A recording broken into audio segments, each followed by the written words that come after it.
تو دین شعبہ بازی کا نام ایک جو ہمارے ملک میں اللہ رسول کا اتنا تعارف نہیں ہے جتنا ولیوں کا تعارف ہے. ولیوں کا تعارف کرنا، ان کی زندگی پڑھنا ہمارے ایمان کا حصہ ہے، لیکن ہم ہندی معاشرت سے متاثر ہیں. ہم نے ولیوں کو بھی اللہ کے قریب پہنچا دیا اور جھوٹی سچا جو کچھ چاہا لکھ دیا. اس امت نے دین کو بچایا ہے سند کے ساتھ. یہ تھوڑا ہے کہ جو مرضی لکھا ہوا آمین. شیخ عبد القادر جیلانی رحمۃ اللہ تبارک و تعالیٰ علیہ پیران پیر ہیں، اس میں کوئی دوسری رائے ہے ہی نہیں کہ وہ ولایت کے مقام میں سب سے اوپر ہیں. اللہ نے ان کو یہ مقام دیا ہے. لیکن ان کے بارے میں جھوٹی باتیں. سلام پھیرتے تھے، جب ادھر منہ کرتے تھے تو ادھر والے علماء بن جاتے تھے، اور ادھر منہ پھیرتے تھے تو ادھر والے حافظ بن جاتے تھے، اور وہ ان پڑھ کہتے ہیں سبحان اللہ. ارے بھائی ایسا نہیں. میرے نبی سے بڑی نظر ہے جیلانی کی.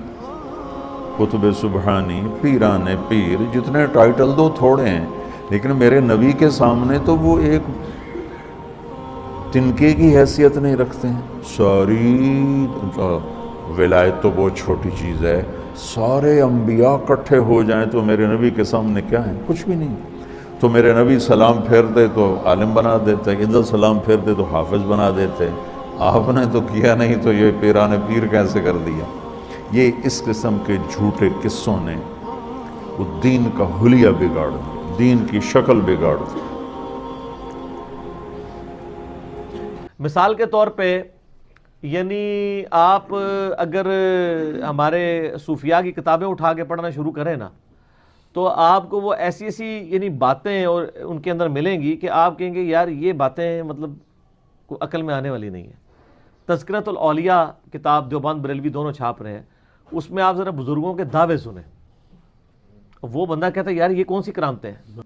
انہوں نے سورج واپس بلانے ہیں. شاہ شمس نے بلایا سورج نو تے بوٹی پون دیتی ملتان او ملتان جی پونی جانی سگردوچ نہیں ہو سکتی کیونکہ وہ تو سورج آندا نہیں نا. او سر وہ ایکویٹر دے خط استوا دے نزدیک ہے، جڑے بھی شہر ہون گے وہ گرمی ہوئے گی ہوتے. اس طریقے سے وہ لوگ یعنی باتیں کرتے کرتے دنیا سے چلے گئے، کہانیاں کرا کے چلے گئے.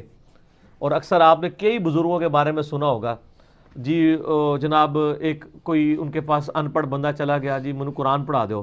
وہ کہتا ہے جی بزرگوں نے کہا جی میرے پیچھے نماز پڑھی. کہتے ہیں جی پیچھے نماز نیت کی. نماز تو ایک نے نیت کی تھی، وہ کہتے ہیں دائیں طرف سلام پھیرا، جتنے سارے حافظ بن گئے. آپ کہتے ہیں سبحان اللہ. بائیں طرف والے سارے ناظرہ بن گئے. نبی علیہ السلام کے پاس جب کوئی قرآن پڑھنے جاتا تھا وہ اصحاب صفہ میں شامل ہوتا تھا، بیچارہ فاقے کاٹتا تھا، نبی علیہ السلام سے دین سیکھتا تھا، اس شخصیت سے جس کا کام تھا دین پھیلانا. حتیٰ کہ مسند احمد میں اگر آپ دیکھیں تو غزوہ بدر میں کچھ قیدی کافروں کے اس شرط پہ چھوڑے گئے تھے کہ 10 مسلمانوں کو لکھنا پڑھنا سکھا دیں. کافروں سے لکھنا پڑھنا سکھوایا جا رہا ہے. نبی علیہ السلام نے کوئی نگاہ نہیں ماری، مولا علی نے کوئی نگاہ نہیں ماری، ابو بکر نے کوئی نگاہ نہیں ماری. ان نگاہ بعد ہی پیداوار نے، پیداوار بھی کوئی نہیں، جال ہی نے ہے ہی کوئی نہیں. ٹھیک ہے، تو یہ کرامات اور یہ ان کے اوپر وہ چل رہے ہوتے ہیں. بیسیکلی وہ دیومالائی قصے کہانیوں سے دین کو وائلیٹ کرنا چاہ رہے ہوتے ہیں.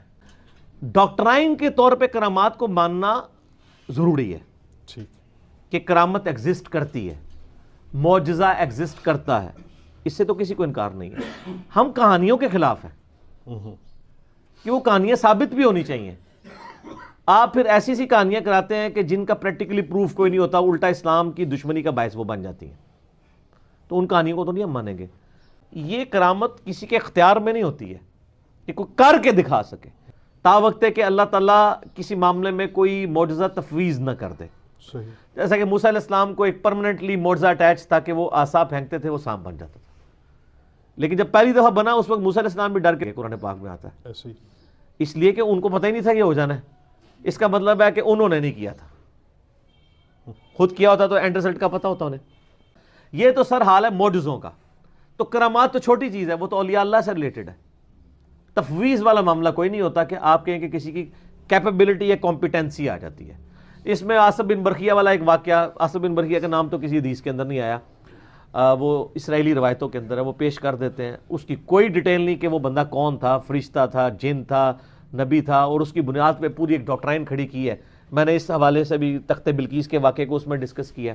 کہتے ہیں جی ایک بزرگ تھے جی, انہوں نے ایک دن بیٹھ کے حساب لگایا کہ میری زندگی کتنی ہے. تو ان کو پتہ چلا 60 سال ہے.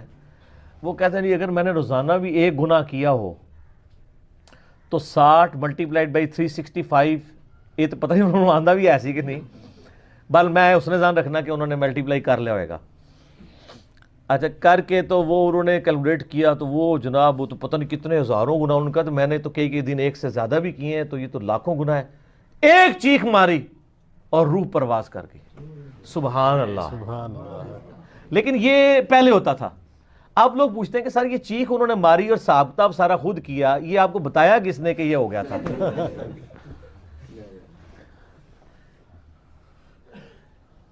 وہ ایک خربوزے والے بھی تو بزرگ ہیں نا, وہ انہوں نے اس لیے نہیں کھایا خربوزہ کہ وہ ہاں